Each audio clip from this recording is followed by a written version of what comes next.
I do have a prayer for us to center women and children. I mean, we're not doing that in the world right now. We're causing a lot of harm. And so for all of us to take a look at that and to acknowledge the harm that we have caused and to open ourselves up to new and better ways of being that is providing safety and care in ways that people need it. That's why the listening is so important. Listening to what people need instead of deciding we know what's best.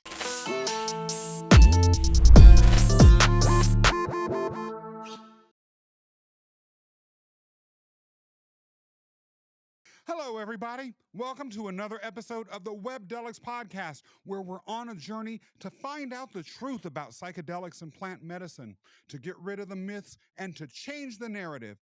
I'm your host, Scott Mason, and with me today is a truly wonderful guest. I just like this person so much. Her name is Melissa Wippo. Melissa, tell us about yourself.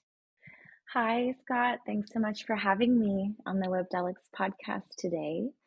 Um, so, just briefly about me, I'm a licensed psychedelic psychotherapist here in California, and I'm also a founder of a nonprofit. It's called Deva Collective, and we are fiscally sponsored by MAPS. And part of my desire to do this work is that the field of women's health is quite under-researched, and there is a lack of information in particular about how psychedelics work with the female reproductive system differently. So I also teach at trainings for psychedelic psychotherapists. I just finished a beautiful training last month with Lauren Taus and Sunny Strasberg. And I'm also a writer. I've published a couple of research articles and a piece in the Washington Post about moms microdosing mushrooms. I am also a mother, and I believe that the quality of being a mother is available to all of us, and it's actually really important for us to figure out how to mother ourselves first, whether we have literal children or not, which I happen to have. So thanks again for having me. It's great to be here. I absolutely love that. And I really believe that for Webdelics to maximize its impact in the world and to truly be a resource that anyone, anywhere who is curious about psychedelics and wants a comprehensive overview of it that's understandable, for that mission to be lived out, a detailed discussion of the issues that are related to the entire population, not just men, needs to be out there and discussed honestly. So, welcome, Melissa, to the show. Thank you, Scott. Thank you. The theme of the day is ketamine and a woman's reproductive cycle, easing the transitions. Before we get into our conversation about that topic, I want to make sure that every single person who is listening to or watching this show has a common understanding of some basic terms. Mhm. It's embarrassing to admit, but a lot of the terms related to a female's reproductive cycle, I thought that I know until Sure. you and I had our pre-show. Then I was like, I think I understand this, but actually, I think I don't know anything at all. And so, with regards to a couple of the terms that I know you're going to be using, let's just get clarity out right at the beginning about what they are. First of all, what is, from a purely medical perspective, perimenopause? Great question. And in the Western medical perspective, there's a whole spectrum of uh, definition. So, and it also depends on cultural groups because Black women tend to begin perimenopause earlier, potentially in their 30s. And so, a lot of times they're dismissed by their physician when they go in because there's not a lot of information about that. But it can span Mm. typically from age 45 to 55. Um, Mhm. and it's a time in a woman's reproductive cycle where her estrogen is steadily declining. And that's what is thought to cause mood problems and brain fog, so to compare for people who maybe are also learning about this, and it's wonderful to be open to learn new things. So thank you for your Oh, openness. thank you. Uh, during when a woman is pregnant, the estrogen is increasing the whole pregnancy. And then at the end of pregnancy, it drops pretty significantly. That's what's thought to cause the baby blues, some sadness after giving birth. And so there's a little bit of Mm. a parallel with perimenopause because it's a similar kind of estrogen decrease. It's not quite as sudden as the postpartum one, but it is said that, and this is, sorry, you haven't asked yet, but I'm bringing in some folk medicine, that the way that our Yeah. body responds postpartum is a harbinger or a predictor of how the body will respond in the perimenopause time. And if a woman has not had children, and I want to be also inclusive of trans populations as well. I don't know Mm. of any research or data about trans populations experiencing perimenopause because it Mm-hmm. depends on what hormones are existing in the body from hormone treatment or other Mm. kinds of treatments for the transition. So Mm-hmm. for, someone born as with female reproductive parts, it is widely believed that the biggest thing that's happening is that the estrogen is decreasing. So this could be a span of 10 years in someone's Mm. life. So other symptoms include hot flashes, sometimes significant depression and anxiety, fatigue. Mm-hmm. There is some atrophy of the muscle loss happens, and then things like osteoporosis. And so then during the perimenopause time, the body is still sloughing off the uterine wall every month or so. The 28-day cycle, though, may get pretty irregular during the perimenopause time. So someone might have a 36-day cycle or a 42-day cycle. All of this variation is also going to affect the hormonal changes. So we really don't understand uh, why some bodies are more impacted by those hormonal changes than others. But we see that some people really are. I mean, to the point of suicidality, the depression can get so bad. So that's the mental health part is my interest, but I think we have to look at the whole system to really get an understanding of what's happening in the body during that time. Thank you for that. One more term that I'd like clarity on because it almost certainly will come up later in the discussion is the word peripartum. Mhm. What does that mean? Boy, that's a hard one to even get out of my mouth. I don't know how you Yeah, do it all the time. I'm peripartum kind of and blown and away just by that. it's great to define all of this because a lot of people, for example, if they're talking about someone who has a postpartum mood disorder, um, Yeah.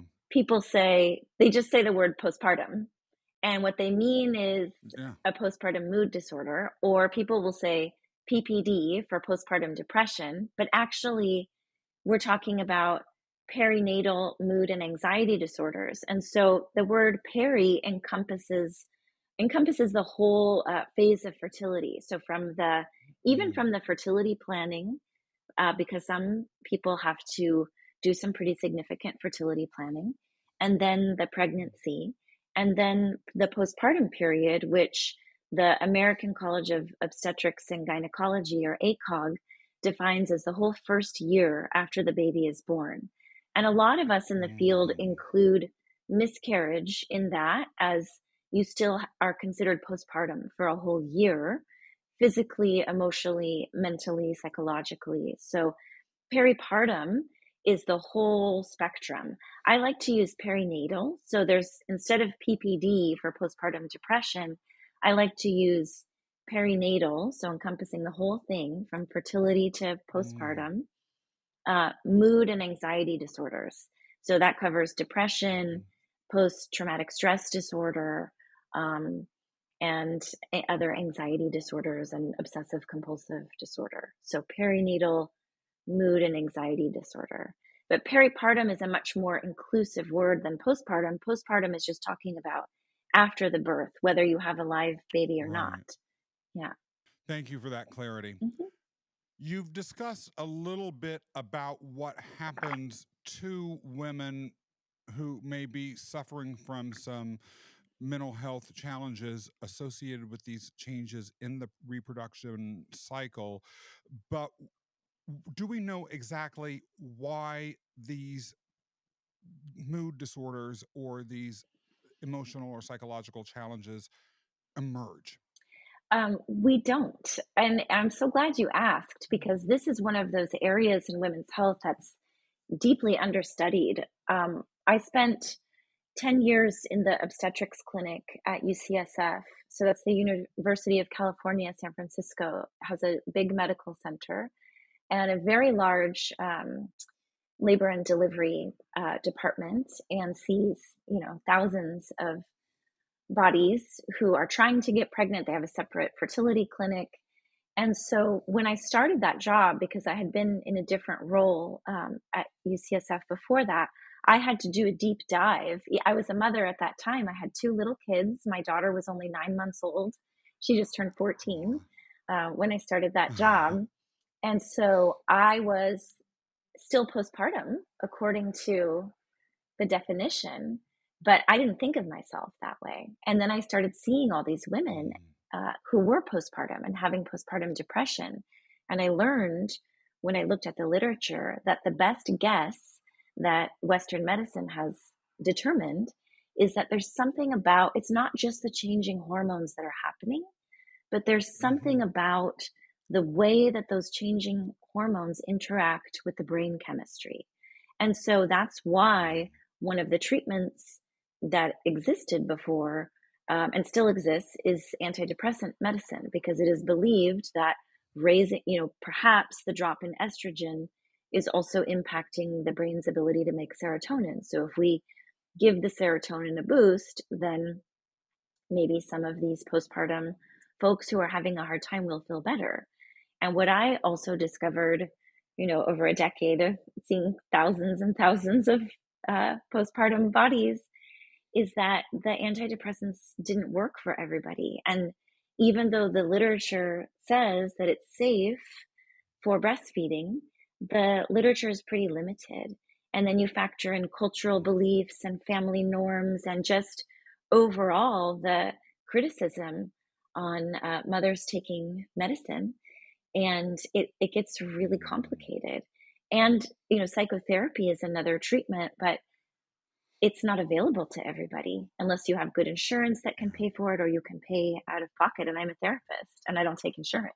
So I know how hard it is to get access to the things that are available. That's why I was excited to start learning about how psychedelics could maybe be helpful in the postpartum period. Not to jump ahead. Those Sorry.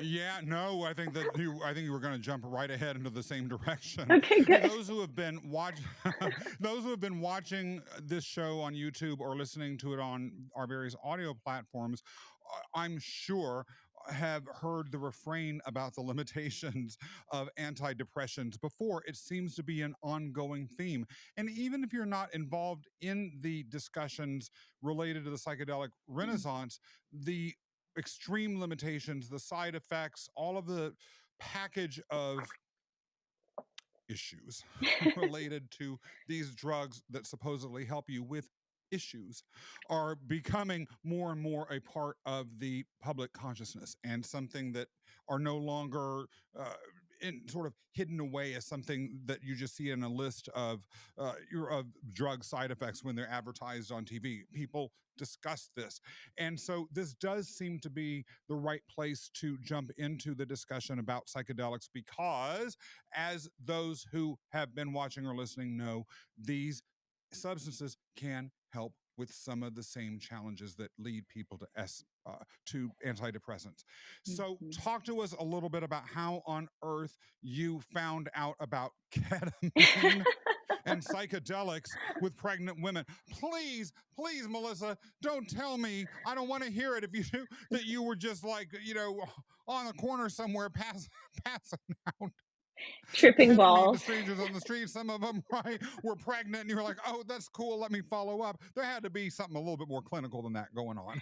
Yes, indeed. Indeed, there was. You know, and really I'm talking about postpartum, just to clarify. I think many cultures ingest sacred medicines during pregnancy, and I fully support that. And in this country, we have, a legal and medical system that is not okay with that. So, the Mhm. postpartum part, especially with ketamine, is all legal and it's still really challenging. And I'll get into that. But while I was at UCSF, I was going through some personal difficulty, and a friend invited me to a plant medicine ceremony.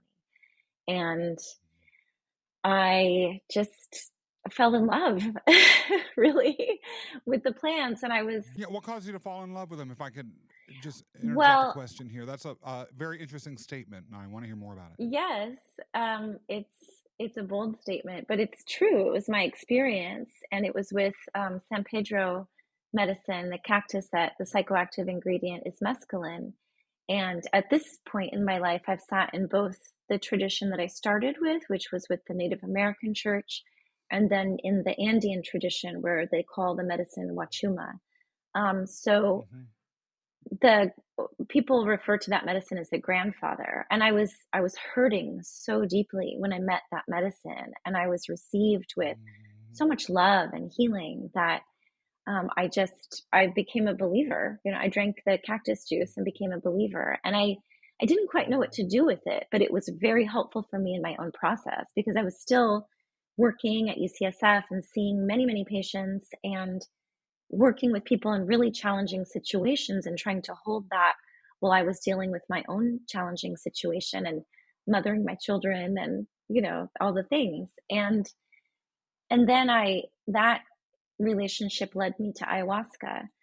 And the group that I was working with ayahuasca led me to starting to learn more about how psychedelics could be used in healing ways as a psychotherapist. And I had been a psychotherapist at that point for almost 20 years. It's been over 20 years now. So, there's all these therapists now that they go into their training with the desire to become a psychedelic psychotherapist, but that wasn't a choice for me. And so it didn't occur to me until 2018 when I attended a ketamine assisted psychotherapy training. And I'm sitting there and I'm absorbing. I'm a really dedicated student. So I'm learning, learning, learning. And I just raised my hand, like, well, has anybody looked at ketamine assisted psychotherapy for postpartum depression?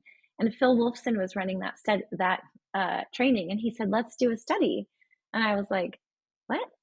I mean, I'd been at this academic medical institution for well over a decade at that point, and I'm a licensed clinical social worker. I'd never had an opportunity to be involved in a study since graduate school. Um, so I was delighted to be part of this study that we published in, I think, 2022. It's in the Journal of Psychoactive Drugs, where we first had to look at how does ketamine interact with breast milk?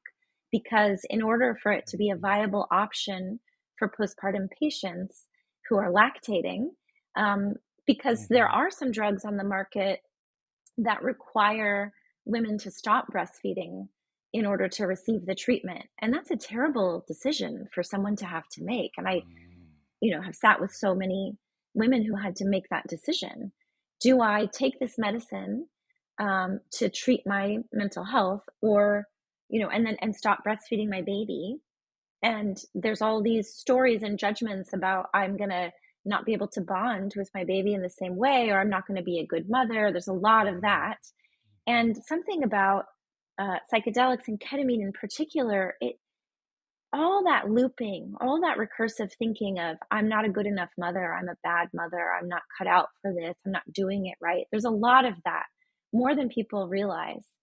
And the ketamine experience stops all of that, so that the person receiving the medicine has an opportunity to experience herself in, what a lot of people would call the inner healing intelligence, or the capital S self from internal family systems, or, the higher self or the true self. And then they can come back from that experience and remember. That's what the psychotherapy part is for. Wow, I know that it's possible for me to be without all of this looping, all of this negativity about myself. And maybe, just maybe, I could open up to the possibility that I am not actually all of these things that my brain is telling me. And maybe I'm not such a bad mom after all. Maybe that's just a construct that we've all bought into. Wow. Shifting paradigms is, again, one of those themes that has come up over and over again in this podcast as a not so commonly known, at least with the lay public, superpower that psychedelics across the board seem to have. Talk to us a little bit about the findings of the study and where that took you next. Yeah. Well, and that's why I just want to say again, Scott, that I appreciate Webdelics having the wherewithal and the courage to explore these underexplored areas in the field, because there's a lot of eyes on psychedelics right now, especially with the FDA situation, MDMA, and all of that. We can get into that maybe if we have time. But I think that in our study, first of all, we started our study December of 2019, and I was able to recruit our first subject. And our protocol was they had to take a pregnancy test, because the IRB, which is the research board that reviews the protocol, was terrified that we were going to give a pregnant woman ketamine, even though ketamine is a first-line anesthetic used in emergency rooms. And there's actually a study that came out recently about giving women during C-section a bolus of ketamine with pretty good outcome in terms of the antidepressant effect. But our study, so we gave the people a pregnancy test, and the first dosing, it was all intramuscular dosing, which is an injection in the arm typically. So the first dosing was 0.5 milligrams per kilogram. So that was how we determined what dose she would receive. And then about a week or two later, we would bring the subject back for a second dose, which was 1 milligram per kilogram. And one of the exclusion criteria was that the volunteer couldn't be on any other psychoactive drug. So she couldn't be on an antidepressant, even though ketamine is very friendly with the antidepressants. That's why I think it's also nice for postpartum. And even though it was a small study, because after 4 women, the results were so overwhelmingly similar that we just decided to publish. And the nice thing about these smaller studies is they pave the way for more work to be done, because then people can cite our paper as a reason to do something more. And even though each of the 4 participants were not clinically depressed, because we weren't looking at efficacy of the medicine, we were just looking at interaction with breast milk. Each of the women who participated in the study said that they were like, wow, yeah, I get it. Like, this could be really helpful. And it was helpful to them. And all of them obviously were mothers, and their babies were at different ages and stages. But all of the results showed that all of the medicine was completely out of the breast milk after 12 hours. So ketamine has a very short half-life in the system. And this was something that was very interesting to me, because, for a decade I was talking to people about how much of the antidepressant, or SSRI, passes through into the breast milk. And the one that is most commonly prescribed in the postpartum period, because of its perceived safety, is sertraline or Zoloft. And the least amount of Zoloft, it passes through the breast milk. It's something like 0.02%. There's less ketamine than that passes through the breast milk. I'm not a physician. I'm not allowed to make clinical recommendations, but I think that paper is a good start for physicians to be able to make clinical recommendations to their patients. The study is about the intramuscular route of administration. If people are working with the oral route of administration, It's a little trickier because we don't know actually how much absorption is happening in the oral administration. But the literature about the absorption in the intramuscular administration is pretty clear. It's around 98%. So we know exactly, pretty near what someone is absorbing. And then we know pretty consistently that 12 hours after the injection, the breast milk doesn't have any ketamine in it. So seemed pretty good to Fascinating. me. Yeah. Yeah. So then where did this take you afterwards? I'm genuinely kind of dying to know. This is pretty impressive sounding. Well, some of the patients that I worked with at UCSF, so I ended up actually feeling revitalized in my career after feeling pretty burnt out. Wow. I love it. That's wonderful. Okay, good for you. Well, because Love it, Melissa. thank you. I just, it's really hard not to become burdened by the systemic challenges in healthcare, working inside of healthcare. And I did a lot while I was at UCSF, and I'm very grateful for the experience and the learning and all of the opportunities. I started a postpartum yoga program because I'm a yoga teacher. My dear colleague and friend Julie Fraga and I had this amazing postpartum support group called the Afterglow.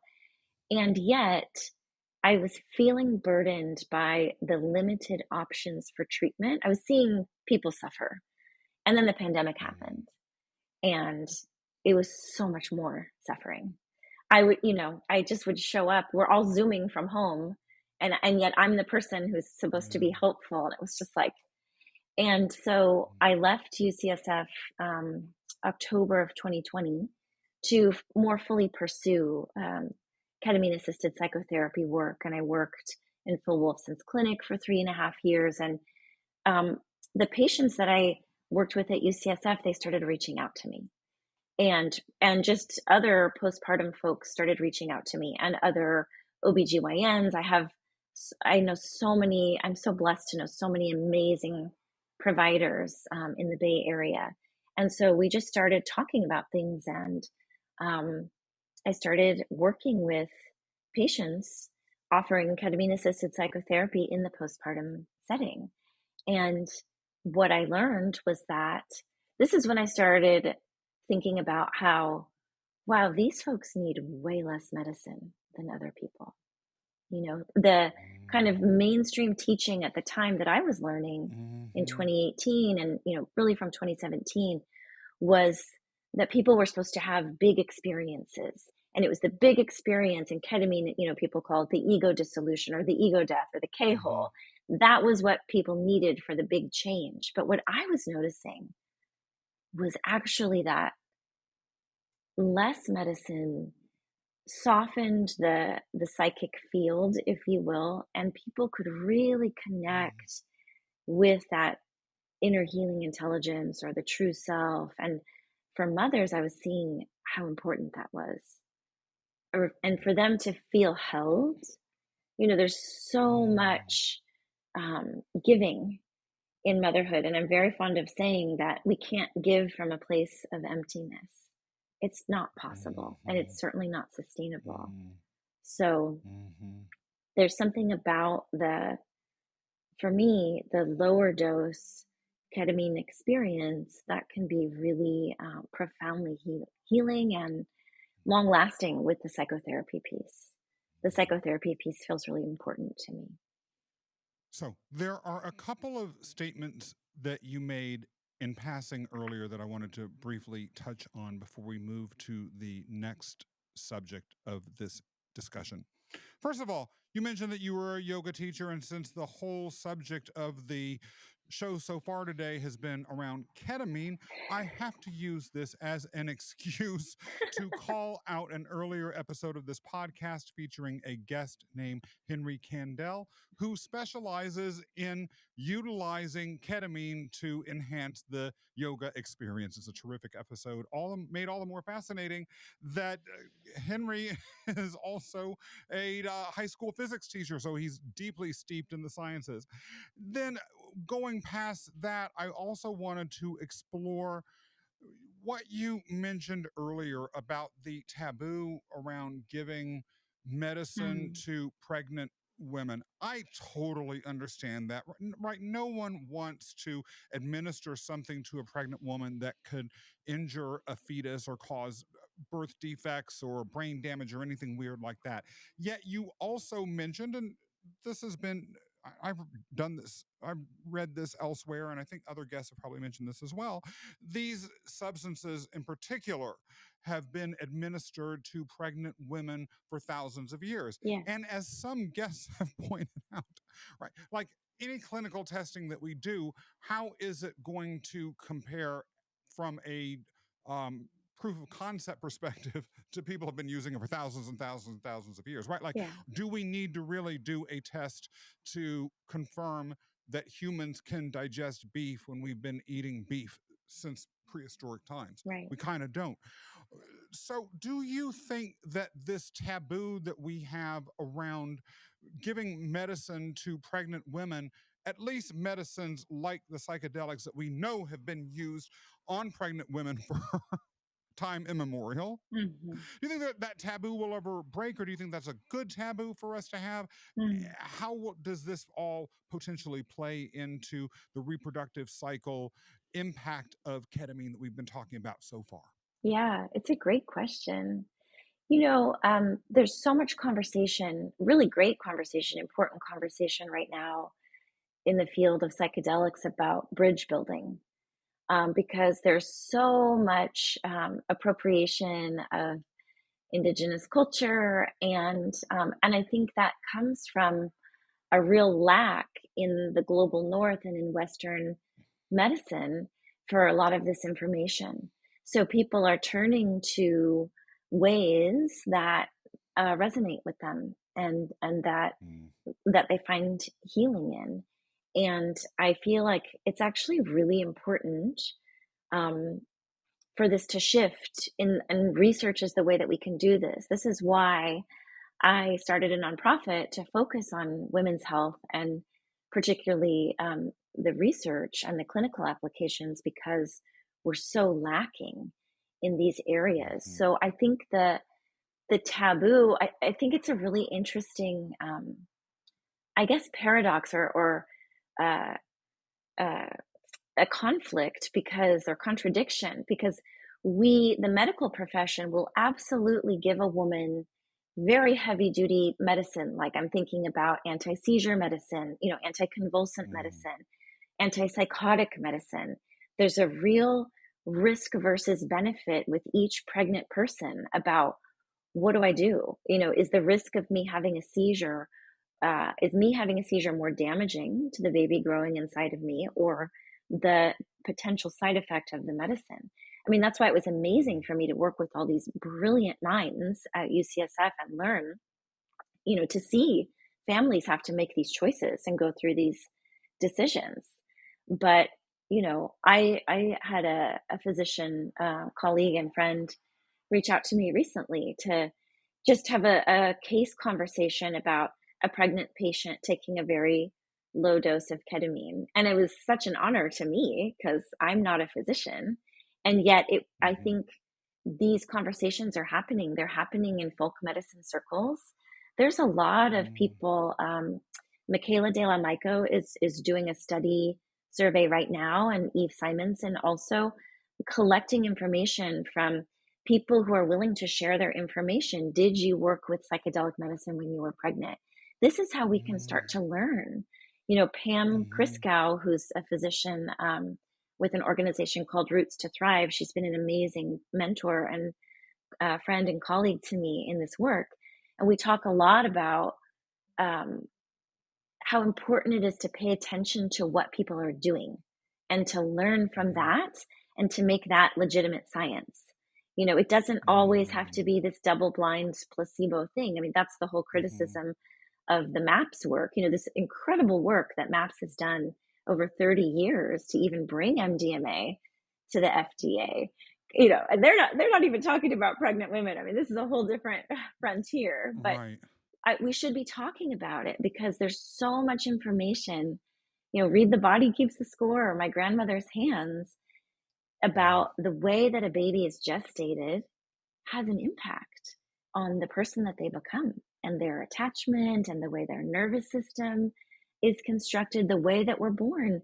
Stan Groff, The Way of the Psychonaut, talked about the birth matrices. And some women have given me feedback. They're like, I don't. It's kind of triggering when you're talking about this man who's talking about this thing. I'm like, I understand, Mm-hmm. and we can Mm-hmm. build upon his ideas. He didn't make it up. Mm-hmm. Ina May Gaskin was Mm-hmm. talking about the same thing in 1975 when Groff was talking about this stuff. But this Mm-hmm. notion that all of us experience trauma when we're born, I think there's teeth there, because I've seen that in people's psychedelic journeys. I've experienced it myself with ketamine. I was a forceps baby. I re-experienced my birth in my ketamine training. The first time I did intramuscular ketamine, it was incredible. I had this feeling of, wow, I just took on my mother's depression like it was my duty. And I was like, I'm actually not depressed. Dick Schwartz, who developed internal family systems, I talked to him about it years after, and he said, "Oh, you had a spontaneous unburdening of what does he call it? Legacy burden. That we can carry these legacy burdens, or these like intergenerational traumas." And the ketamine experience allowed me to unburden myself um, from that I had taken on from my mother in the traumatic birth. I mean, what a trip, right? And I was like, oh, I'm in the right field. If I, Yeah, what a trip, right, multiple ways.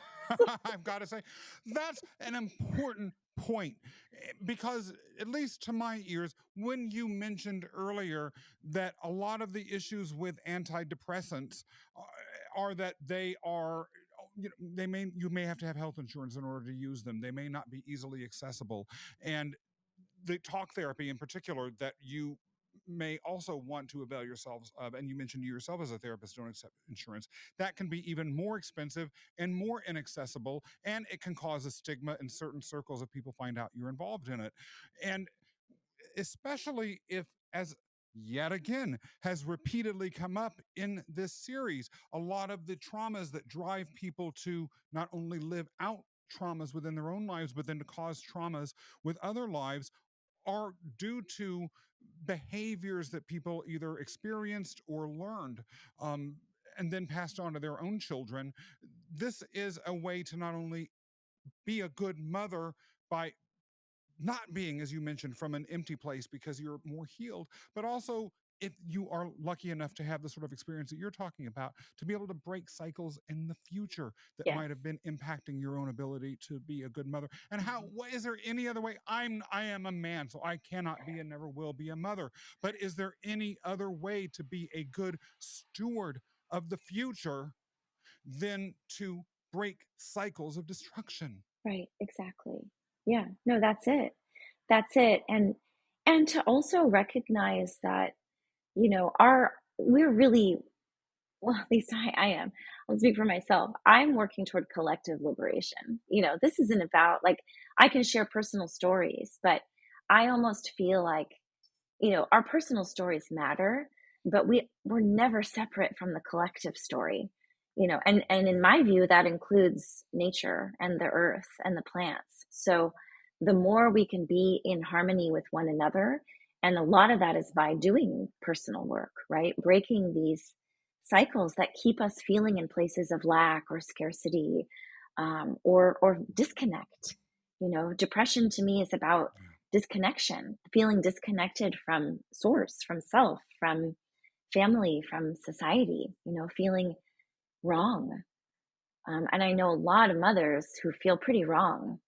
And I would, Mhm. I mean, this is over 10 years, I would hear the same phrases over and over and over again. Mm. It's, yeah, And that's just so sad. And yeah, again, as we've hinted at so far, it's hard to believe that that feeling of being wronged or that psychological uh, uh, suboptimal state that you're in won't then impact how the child is being reared and how it comes to view itself and how it comes to Right. view its relationship with that particular parent. And Yeah, again, that is the sort of thing that can multiply out. And it really is a case in point about how none of us exist in isolation. All of that's us right. exist within a culture at a minimum. That's right. And what is a culture but the expression of the connections that we have with each other?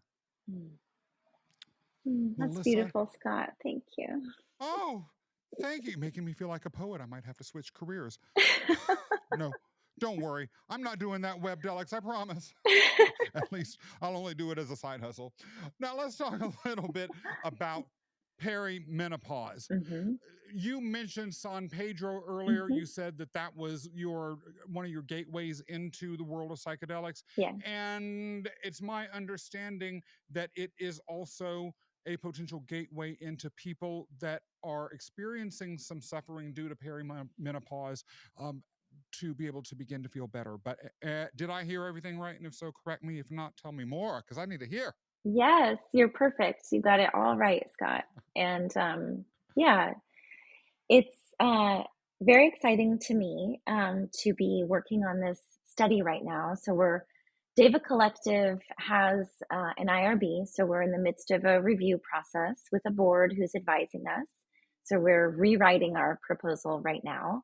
Um, and we're looking at, again, this is going to be a survey. So we're asking for people to share their information with us if they identify as being a woman and being in perimenopause, and if they have had their own microdosing practice with San Pedro, then we would like to know about it. So this is not a study that's looking at efficacy. That this is again one of those studies that paves the way for more studies, Mm. because right now, if you look to the literature, there's a little bit about mescaline, which is the active ingredient in San Pedro.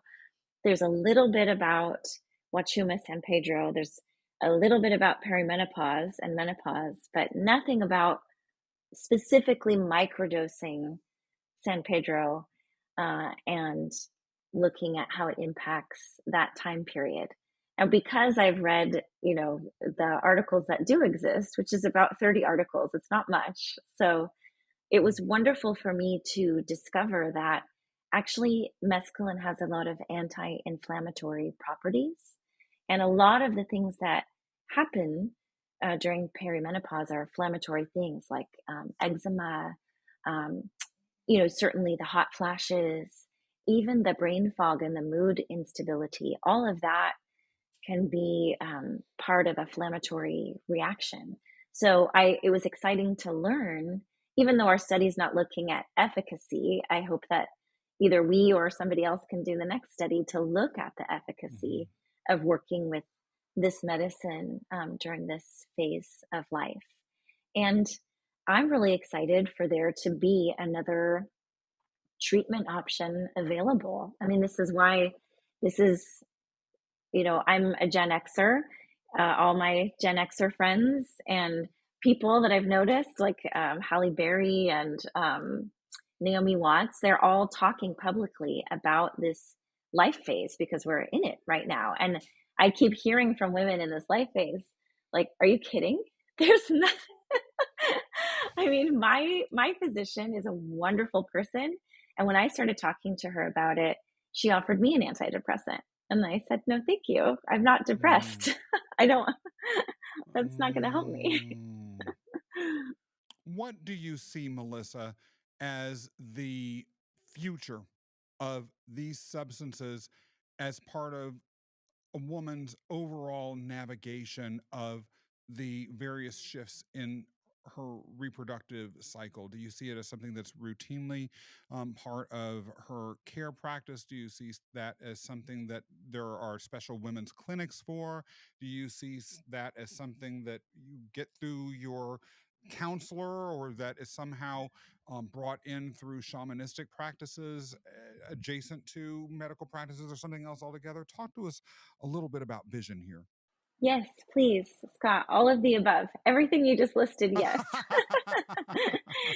And first has to come more research, right? And Mm. ideally more research that is shifting from this kind of hierarchical narrative that if it's not a double-blind placebo trial, then it's not valid.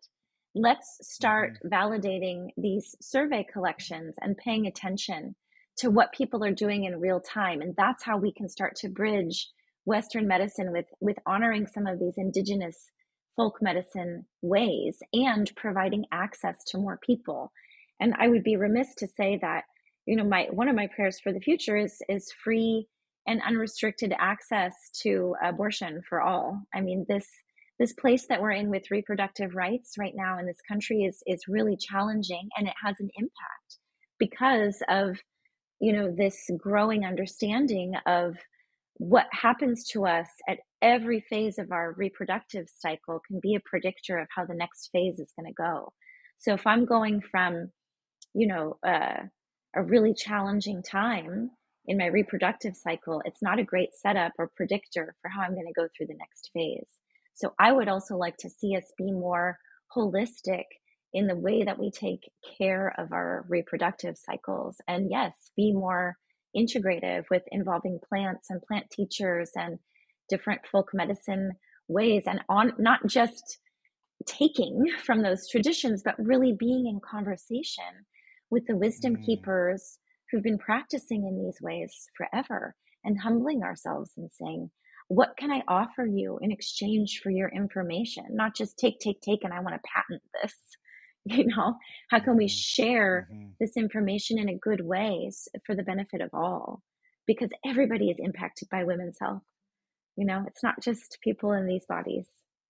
If there were to be one takeaway from everything that you've said, and really, that's particularly hard in this case because some of the issues that you have touched on, we don't have time to go into, Yeah. are actually really deep, right? Thinking more deeply about, well, if women's health care is something that we prioritize, Mm. are we, for instance, actually having impacts with mental health care and the entire social system across the board? If what being a mother is and how a mother can feel is completely and radically changed, if we are going to integrate folk medicines into our assessment of substances aligned with, adjacent to, or otherwise somehow adapted with double blind studies, what does that mean for the fundamentals of science itself?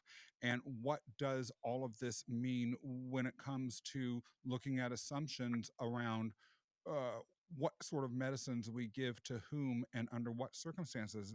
The Yes. part of the conversation about giving ketamine to pregnant women Mhm. to deal with their reproductive cycle issues, and the taboo against it Mhm. versus societies that have been using it forever, and in light of the fact that we regularly give these same substances in a different context to pregnant women, right? Like these are all uh, subtexts within what you said that could spread out everywhere. I say all of that to perhaps try and ground the one takeaway that Mm. I'm leaving, which is that the issue that we have put the tip of the pencil on today is how ketamine and San Pedro can impact the distress or the disorders or the challenges that people face during a woman's reproductive cycle. Mhm. But really, really, as always with psychedelics, the tip of the pencil hides Mhm.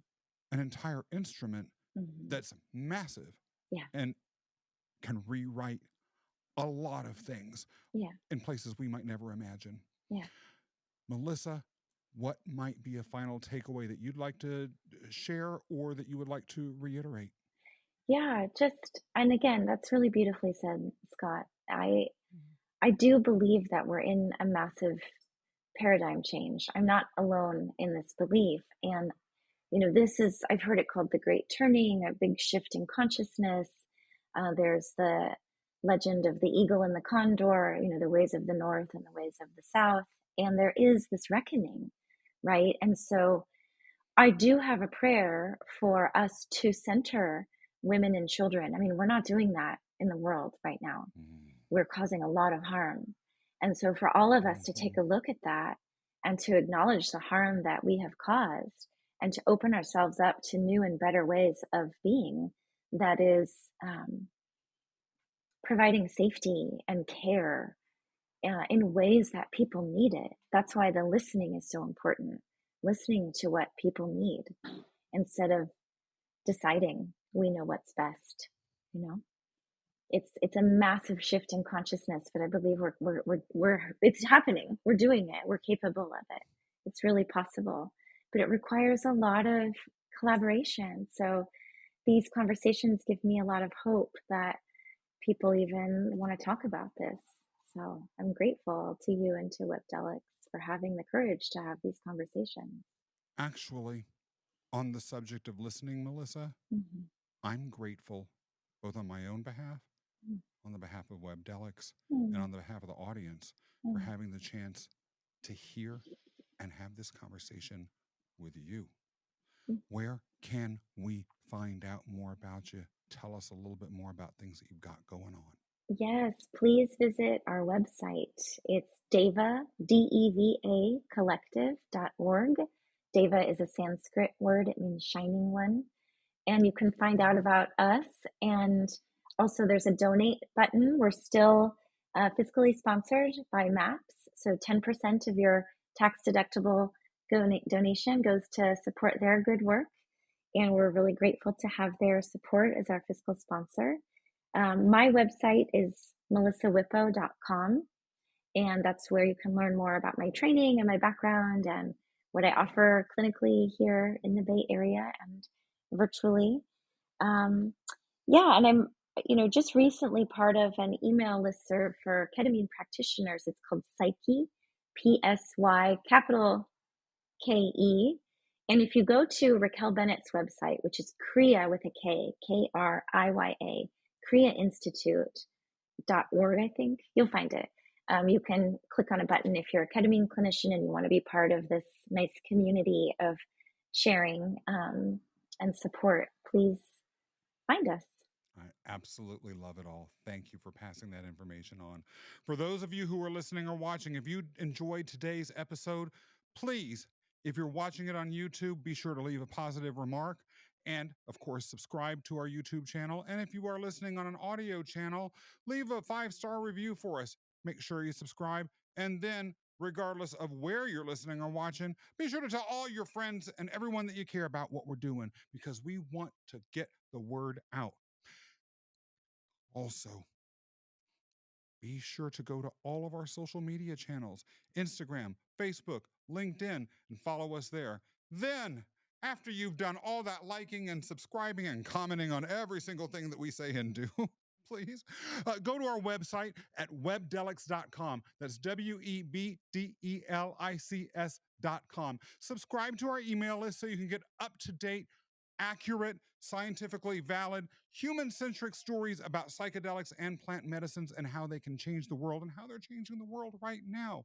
And then, once you have completed all of that wonderful and informative work, tune in again for another episode of the Webdelics podcast.